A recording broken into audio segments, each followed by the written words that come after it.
Hello and welcome to Carr Sports, and you're watching the opening day power rankings. Now, obviously, this is coming out after opening day, as I had a couple Adobe issues that made it unable for me to export my original project. So I'm currently recording this as of right now on 3/19 at noon Eastern. So we're trying to work with it, right? I'm done fighting with Adobe. The project was too big to export on my older computer from Adobe. It did not want to work. So now I'm here on my nicer computer trying to get this done. So without further ado, let's hop into these teams. At number 30, I have the Colorado Rockies. The Rockies coming into the year aren't really expected to do anything. They don't really have that crazy amount of young guys already on this roster that you're really excited about. You're hoping to see bounce backs from Ezekiel Tovar, and you're hoping to kind of see maybe a little bit more offense out of Brenton Doyle. You have some of the young outfielders like Beck and Zach Veen, who looked fairly okay in spring training. Zach Veen put on a lot of weight. Hunter Goodman's one of the more underrated catchers in baseball. A lot of power, not just with Coors effect, but yet again, I have them at 30. On to team number 29, and that is the St. Louis Cardinals. This is the worst team the Cardinals have put on the field since I was born. Cardinals are always one of those top teams, always have top talent. They have some top talent, but it's just not at the major league level. We saw J.J. Weatherholt make his major league debut already. He's looking fairly good. Mason Wynn is a nice shortstop, but kind of outside of that, not a whole lot that you're looking forward to on this team. Ivan Herrera is a nice DH/catcher. Alec Burleson's going to be somebody that probably gets traded at this deadline as a bat. Really, in the pitching staff, there isn't really anything crazy to be excited for yet. Matthew Liberatore is a nice solid guy. Michael McGreevy's first start of the year was immaculate, as he did not give up a hit in his 6 innings of play. Lars Nootbaar is going to be hurt, so we don't know when he's going to officially be back. And you're kind of just waiting on these prospects to finally make their major league debut. You're looking for Joshua Baez to get his call. You're also looking at the starting pitching staff with guys like Tink Hentz. Is he going to be a future starter on this team? Really, the Cardinals are just hoping to see some of your young guys get chances, and you're not really going to be seeing that until later on in this year. So I have the Cardinals at 29.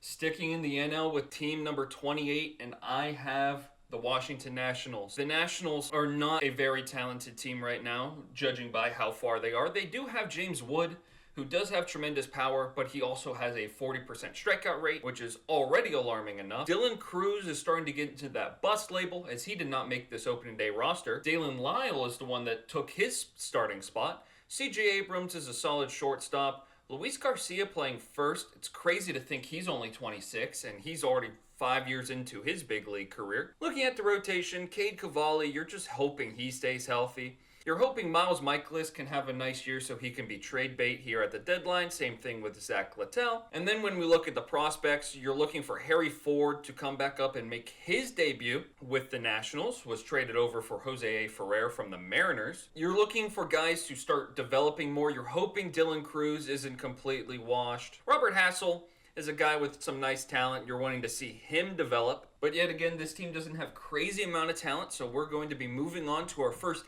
AL team, which is the Minnesota Twins. The Minnesota Twins have talent. That talent is just very rarely healthy. You look at Byron Buxton, he's a very good player when he's healthy. You look at Royce Lewis, he's also a very good player when healthy. The problem is they are few and far between when they're on the field. Luke Keeschel, a lot of people like him at second base. He's already projected to be a top 10 second baseman, which we haven't seen the sample, but I really like what I've seen from him so far. Victor Caratini is a nice first base/catcher bat. I expect him to be a nice trade piece at this deadline. And then Joe Ryan is going to be traded probably to Boston at some time. We almost saw him get traded to Boston at last year's deadline. Probably not to Boston now, actually, because they invested so much in that starting rotation. We'll talk about that in a little bit. But he's going to be one of the top arms that get moved at this deadline. He's a dead man walking. He'll be on a winning team come this time next year. On to Team 26, we have the Los Angeles Angels. Angels have some interesting players, just not some very great players. Zach Neto is one of the more underrated shortstops in baseball. Mike Trout is back to being Mike Trout as he homered on the first 2 days of the season. Nolan Schanuel is an interesting first base player. He's still very young. Jorge Soler is a nice power bat. Joe Adell's got a lot of power. He's just very inconsistent. And then Logan O'Hoppe is a very inconsistent catcher as well. a lot of inconsistencies on this team, as this team kind of tends to go with the wind. At any moment, you can see them having a 5-10 game winning streak, and then you can see them lose 12 straight. Very, very fluid team with very few things that stay consistent with them. And the pitching staff-wise, Jose Serrano, they really love. Yusei Kikuchi is on a nice deal. Reed Detmers was a very talented pitcher in, I believe, his rookie season. He did throw a no-hitter. So he's got tremendous talent. He's just, yet again, inconsistent. Ben Joyce should be back from a torn labrum.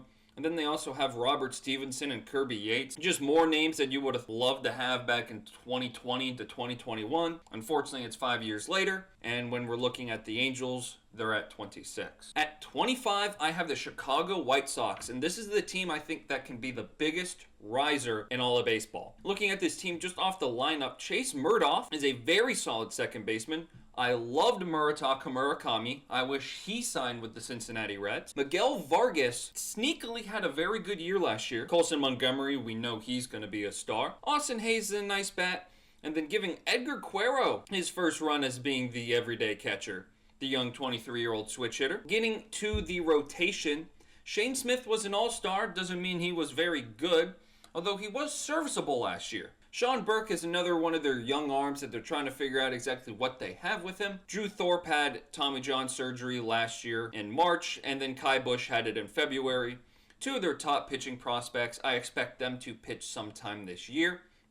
And you're kind of just counting down to when these top prospects start making their everyday push. You have guys like Kyle Teal as well, who are currently on the mend with a hamstring injury. I really like what I'm seeing early from this White Sox team. They're not going to be good, but I think they can be a big riser as we get later on to the year when their younger guys get healthy and start making their way up. At Team 24, I have the Arizona Diamondbacks. Now, I am inherently low on the Diamondbacks just because I don't trust anything with this pitching staff. Offensively, they're going to be good with guys like Ketel Marte, Corbin Carroll, Gabby Moreno. Then I look at this pitching staff. Zach Gallen to have a bounce back, which is something I think he can. Ryan Nelson to be solid, who was last year. Gerardo Rodriguez, who hadn't been good the past couple years. Mike Soroka, who's kind of more of just a reliever now. And Brandon Pfaadt, who people keep telling me he's going to be good every single year. Looking at this team, and they have so many pitching injuries. After you get past the 5-hole of Pavin Smith, counting on Nolan Arenado and Carlos Santana to be impact bats, you kind of start scaring me away from thinking you're going to be a playoff contender, which is why I have them at number 24. At 23, we're heading to Miami for the Miami Marlins. Jacob Marcy is their center fielder. He was really good in the World Baseball Classic. Xavier Edwards I really like as a switch-hitting second baseman with good contact skills. Augustin Ramirez is definitely a catcher. I don't know if he's the long-term catcher because he's not very great behind the plate. But he is a nice bat, 20 stolen bases as a rookie. A prospect like Joe Mack, who should be on the way about sometime this year. A guy I really liked when he was traded to Miami, Davision De Los Santos, made their opening day roster. You also have guys like Kyle Stowers, who seems to be their face of their franchise now. The pitching staff is fairly nice with Sandy Alcantara, Yuri Perez, Max Meyer, Chris Paddock. You can do worse than all those guys. At number 22, I have the Oakland Athletics, another team I think can be a big riser. You have Nick Kurtz, Shea Langoliers, Tyler Shoulderstrom, Brent Rooker, Jacob Wilson. You have Denzel Clark, who's a dynamo in center field. Pitching staff's going to have to make some strides as Luis Severino wasn't great last year. Jeffrey Springs is a nice pitcher to have. Bullpen's kind of in a similar spot. Hogan Harris, I guess, is your closer for the team.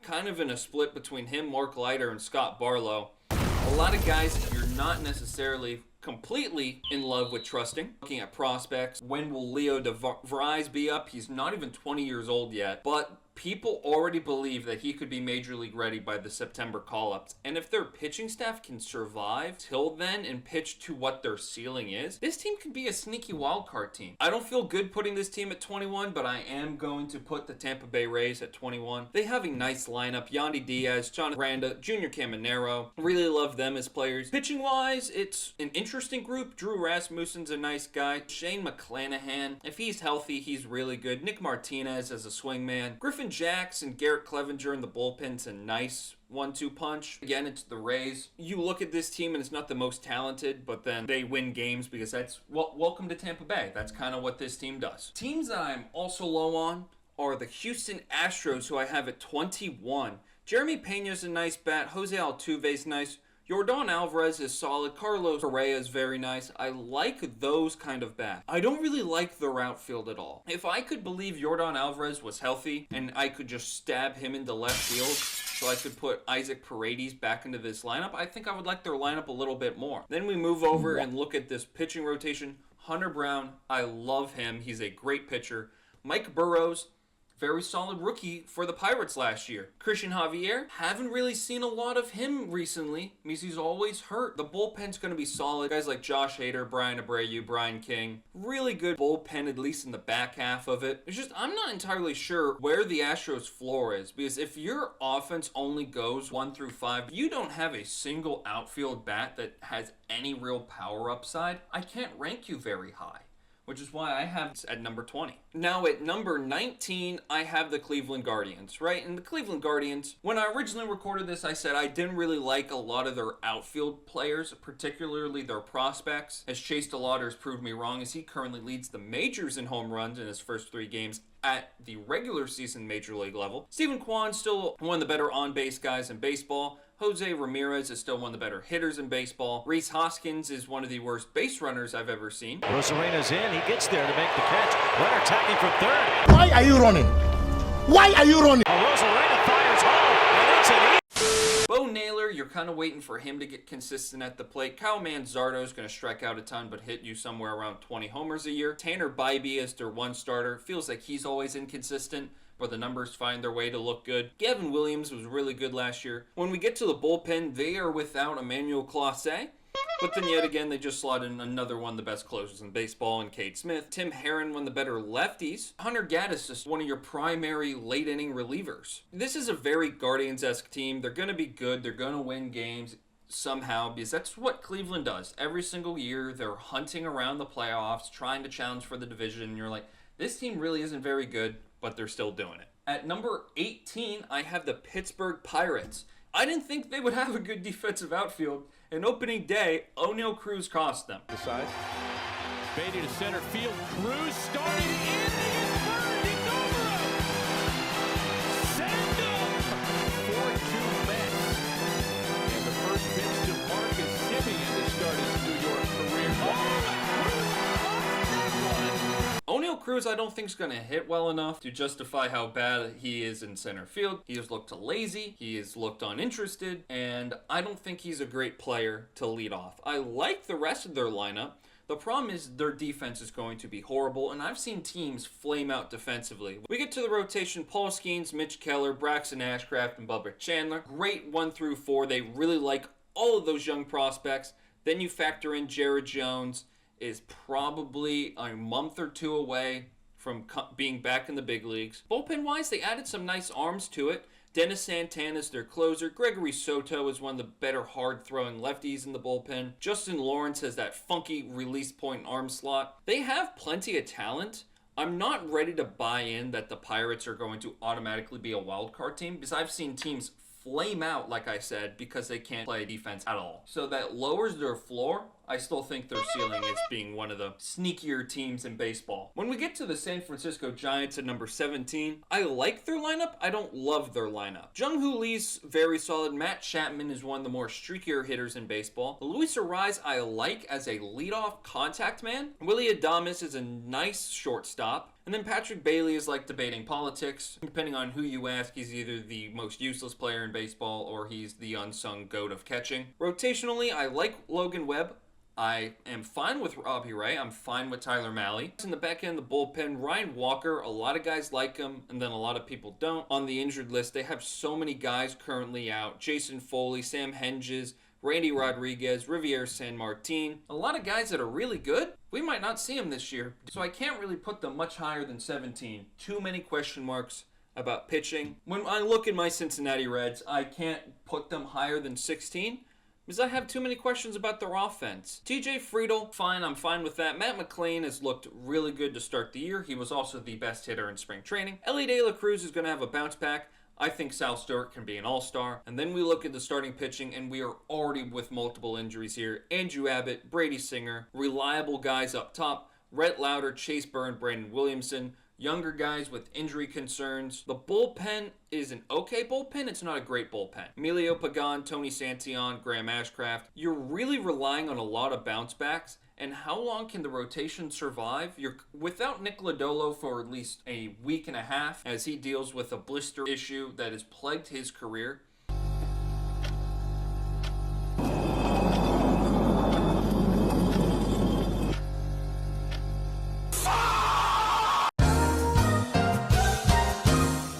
And then you're not going to see Hunter Green till probably August, as he had bone spurs removed from his pitching elbow. Plenty of question marks with the Reds. I like them. I just don't like them enough to put them in the top 15 yet. The Texas Rangers have talent.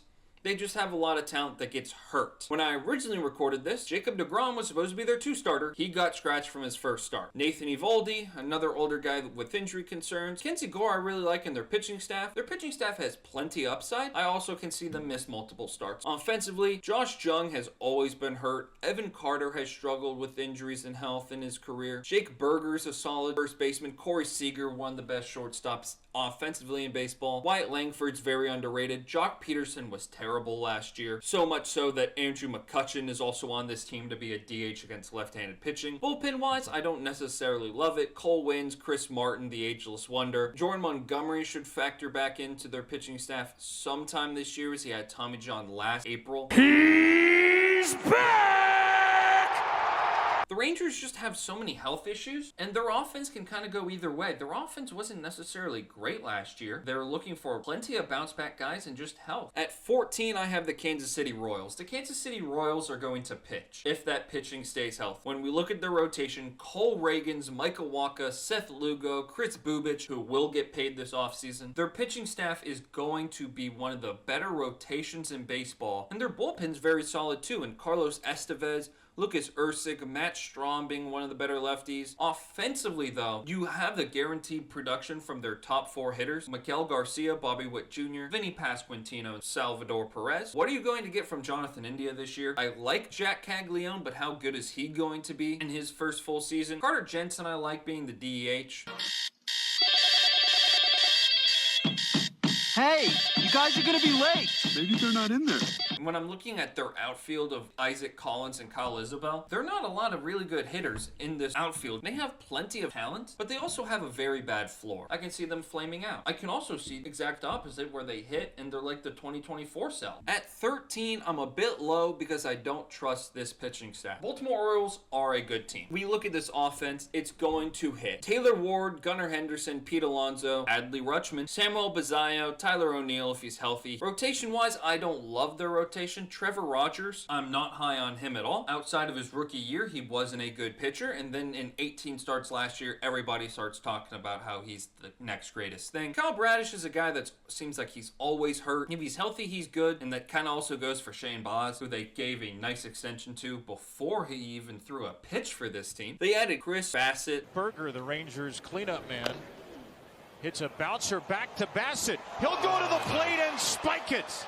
Just a bit outside. Zach Eflin's a very solid 5-starter. Bullpen-wise, Ryan Helsley was very, very bad as a Met. He will look to bounce back. Ynier Cano was very bad last year. Guys like Andrew Kittredge, Keegan Atkins, Felix Bautista, all currently being out. Don't think their bullpen's good enough to piggyback a rotation that could flame out. This team has an upside to be at 8 or 9. I have them at 13 just because I'm already worried about health. And then speaking of health, the Atlanta Braves, this team is one starting pitching injury away from me being completely out on them. Spencer Strider was going to be out for a couple weeks with a strained oblique. They now have one quality starter in Chris Sale. Are you really banking on Ronaldo Lopez? And then offensively, Ronald Acuna Jr., enough said. If he's healthy, he's an MVP candidate. Drake Baldwin, Rookie of the Year. Matt Olson, Austin Riley.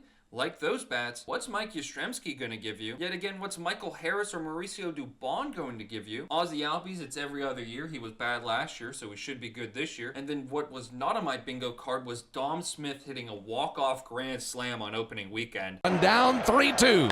Swung on and jolted high in the air. Deep right field. Back to the wall. A sonic boom Bullpen-wise, Raisel Iglesias has been known to flame out. Robert Suarez is getting up there in age. Kind of worry about this pitching staff in their bullpen. Jurickson Profar getting an entire year suspension for being an idiot is going to cost this team mightily, because instead of having Jurickson Profar, when he's not suspended, being a great bat, you have to try and find extra production from Dom Smith and Mike Yastrzemski. At number 11, this team has plenty of name recognition. Fernando Tatis, Manny Machado, Jackson Merrill, Xander Bogaerts, all good players, close to all-stars, if not all-star. They also weren't good offensively last year with all these names. Nick Castellanos and Miguel Andujar being bats facing lefties. Ty France being a bench bat. And then rotationally, I like Nick Pivetta. I like Michael King. I'm not entirely sure what Randy Vasquez is going to give me this year. Walker Buehler as a Padre. And then German Marquez. That is significantly worse from what last year. Now, when I say they might have the best bullpen in all of baseball, I don't think that's a crazy stretch, as they have Jason Adams, who had quad surgery. He should be back sometime mid-season, one of the better relievers when he's healthy. Yuki Matsui has a strained groin. Expect him back sometime in April. And then, with guys who are actually healthy, you have the Grim Reaper Mason Miller, Adrian Moron, who's one of the better lefty relievers in baseball. So their bullpen's going to be really good. You're needing help in this back end of the rotation. Can't put them into the top 10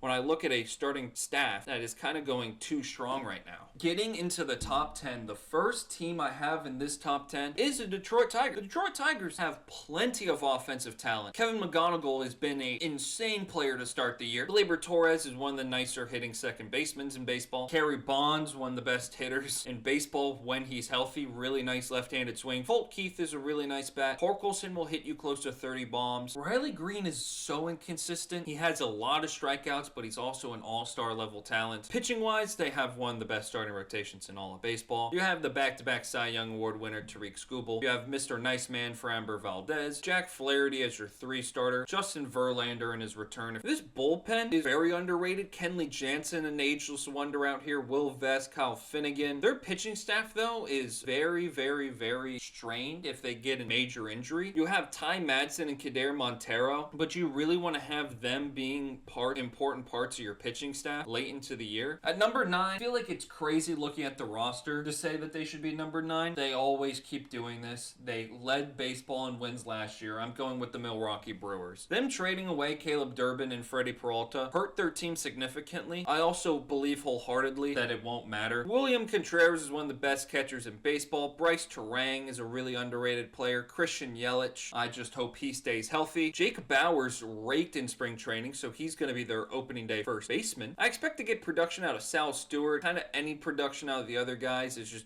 taking what you can get at this point. Pitching staff wise, it's very solid. Jacob Mizorowski, Brandon Woodruff, guys that are going to be fairly good. Kyle Harrison hasn't shown that he's going to be really good, but he has stuff, and he's on the Brewers, so that means he's going to get Cy Young votes this year. They do it every year. There probably isn't a better 1-2 punch in all of baseball. Uribe and Trevor McGill, 2 of the hardest throwing pitchers in the back end of bullpens. Their team's going to hit and pitch. Brewers are going to brewer. At number 8, I got the New York Yankees. When I look at the Yankees, they kind of brought back everybody from last year. Trent Grisham, they gave him the qualifying offer, and then they panicked because he accepted it.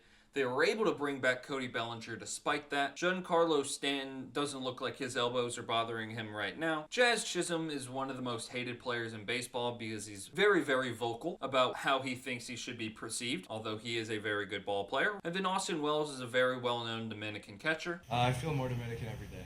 You know Dominican Pab. They have talent, not even mentioning Aaron Judge, who is probably going to win another MVP. Bullpen I have question marks about. David Bednar, he's been good in his past, but he's also shown meltdown times. And with everybody else being in their bullpen, Camilo Doval, who's been prone to melting down. Fernando Cruz the same way. They have a lot of upside with these pitchers. They also have very low floors. And you're currently rocking a 4-man rotation. There's plenty of off days early on in the year, so that's why they're doing it. But they're trying to get Garrett Cole, Carlos Rodon back onto this team. Rodon is having bone spurs removed. He should be back sometime maybe late May. And then Garrett Cole, you can expect him anytime, as his Tommy John happened in March of last year. So you're waiting on starting pitching to to get healthy. And once they do, you can bump Ryan Weathers back to this bullpen, and I think it kind of helps take some innings away from some of these pitchers that I feel the more you use them, the worse they're going to get significantly. So I have the New York Yankees at number 8, and then at number 7, I have the New York Mets. The Mets last year had some problems in the locker room. They traded away everybody that their star Lindor did not like, outside of Juan Soto, and they brought in a bunch of new cast and crew. Lindor, Soto, Bichette, Polanco, Luis Robert. That is one of the better offenses in baseball. Not entirely sure what the corner defense is going to be this year. The pitching staff of Freddie Peralta, David Peterson, Nolan McClain, very solid group. Bullpen even, you have guys like the airbender Devin Williams, the Weave Dog Luke Weaver, Brooks Raley, very, very solid bullpen. And then you also have Sean Manaea. I really like what I'm seeing from this team. I think the Mets are going to be a good team. Then every year we also say this and they find the worst way possible to break their fans' hearts and miss the playoffs. At 6, I have their division rival, the Philadelphia Phillies. The Phillies have plenty of offensive ideal pieces. Guys like Brandon Stott, Adolis Garcia, and Brandon Marsh can be good. They have proven guys like Trey Turner, Kyle Schwarber, Bryce Harper. What exactly, though, is Stott, Adolis, and Marsh going to give you? And even JT Realmuto, as he's now 35 years old. Pitching staff, I have no worries about them. Christopher Sanchez got a hefty second extension, as they're trying to make sure he never leaves. Aaron Nola, Jesus Luzardo, Taijuan Walker, Andrew Painter, and then Zach Wheeler should be right around the corner. Bullpen-wise, Orion Kirkering should be ready to go sometime in April. Johan Duran, Jose Alvarado, Brad Keller, Tanner Banks, one of the better bullpens in all of baseball. They are going to pitch lights out, and if they get offensive bounce backs, they can easily go from being 6-2. At number 5, I got the Chicago Cubs, who offensively Michael Busch, Bregman, Ian Happ, PCA, Nico Horner, who got a nice extension. The pitching staff I don't necessarily trust because your ace is 35-year-old first-time All-Star Matt Boyd. Cade Horton was really good last year as a rookie. Shota Imanaga gives up a lot of homers, so you have to worry about that. Edward Cabrera, I thought they bought a little high on. He's a 28-year-old who's been very up and down in his career. Edward Cabrera is good and pitches to what his upside was when he was coming up into the big leagues. You got him for a steal. I can also see the Marlins looking back and thinking they fleeced the Cubs. Take a look at the bullpen. I like their bullpen. Hobie Milner's a nice lefty. Caleb Theobar as well. Daniel Palencia, Phil Maton, Hunter Harvey. Not entirely sure when Justin Steele will be back as a starting pitcher. UCL repairment surgery in April of last year, so he might not be back till August, maybe September. If you can get him back and he's pitching to form, that's a really nice add. I really like the Cubs. Some guys just need to get healthy. Cubs are going to be another really good team again this year. They probably win this NL Central. At number 4, I have the team that I like the most. They're going to be a top 5 team in everything, and that's who I have at number 4, the Boston Red Sox. Roman Anthony's going to be a superstar. Trevor Story is a very underrated player. When he's healthy, he's really good. Jarren Turan as their DH. Don't necessarily know why he's still on this roster outside of just being a good player. Wilson Contreras is a nice first baseman. I love Wilyer Abreu. Realistically, I think everybody in this lineup outside of Caleb Durbin and maybe Carlos Narvaez. I think everybody but those two can hit you 20-some homers. I think a lot of them can get you to 25. Story did last year. Do they have anybody that stands out instantly like that's your 30-homer guy? Maybe Roman Anthony, but not necessarily. But if your entire team hits 20 home runs with a pitching staff like Garrett Crochet, Sonny Gray, Ranger Suarez, Brian Bello, this team is going to absolutely pitch. They love Connor Lee Early, who we're going to get to see his first look at this year today, actually. Then we get to the bullpen. Aroldis Chapman still doing his thing at age 38. Garrett Whitlock is really nice. Justin Slayton. Danny Columbi was one of the more coveted lefties at the trade deadline last year. I think this Red Sox is a 5-tool team. I think they can do everything, and I think they legitimately can be a World Series contender. At number 3, I have the Toronto Blue Jays. I like the Blue Jays. I don't love the Blue Jays. And I say I don't love, I have them being number 3. I think I would have liked them better if they just brought everybody back from last year. George Springer is getting up there in age. He had a resurgent year last year. What is it going to be this year? We'll have to see. Vladimir Guerrero Jr. is just a star. The question marks I have is at third base and Kazumi Okamoto. How is he going to adjust to big league pitching? We see these younger younger Japanese stars being able to be great. Once we get to the age 30 is kind of where I start worrying about these guys. I personally got to witness Shogo Akiyama in a Reds uniform, and they hyped him up being some like star from Japan, but he was older. He really flamed out. So maybe that's just from personal experience worrying about it for him. But I don't necessarily love the offense, but it's just a good offense. The pitching staff is where they're going to make their bread and butter. Kevin Gausman, Dylan Cease, Max Scherzer, Cody Pounce, Eric Lauer being a 3-starter. We're waiting on Savage, Bieber, and Barrios from being healthy. This rotation is going to be one of the better ones in baseball yet again. And then in the bullpen, they got solid guys. The World Series game nemesis, that was Jeff Hoffman. The Under Armour and Tyler Rogers. They have really solid players. We're not even seeing them at full strength right now. But when we do see them at full strength, it's going to be scary and they will rise. At number 2, I have the Seattle Mariners. Brendan Donovan was a great get for them to play third base. Cal Raleigh hit 60 homers last year. Julio Rodriguez is the best center fielder in baseball. Josh Naylor's really solid. Randy Arozarena's an all-star. At shortstop, you have J.P. Crawford, who's currently hurt as of right now. Pitching staff-wise, everybody in this staff is a star. Logan Gilbert, George Kirby, Brian Wu, Luis Castillo, and then Bryce Miller. Emerson Hancock's finally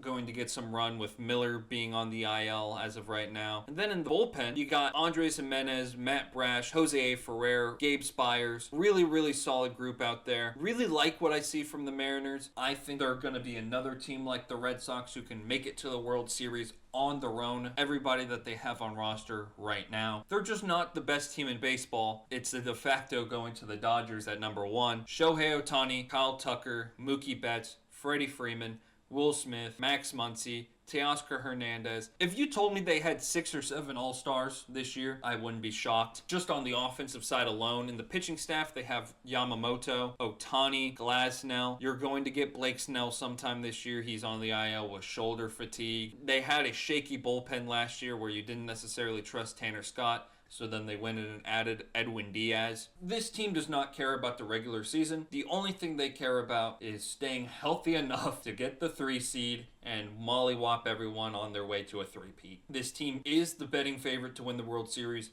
Rightfully so, as they've won it back-to-back years. This is the team to beat. Everyone knows it. They know it. And they're just counting down the days till October baseball starts. Just like how the Dodgers are counting down the days till October baseball starts, I am done with counting down the best teams in all of baseball. Thank you so much for watching Carr Sports. I tend to be around here at least a video every week recapping what's happened in baseball and other talking points that I think that are interesting enough to talk about. Hopefully, next time I record, I have a webcam that isn't glitching out with the lights. I'll try and edit that out in post-production. But thank you so much for watching and have a great day. So, I just got done editing all the raw footage. I haven't done any of the clips or overlays for the last 10 teams that I listed. This took so long to make. Juggling this with studying for finals, taking exams, and other tests and homework. This has been a lot. This has been a very long week.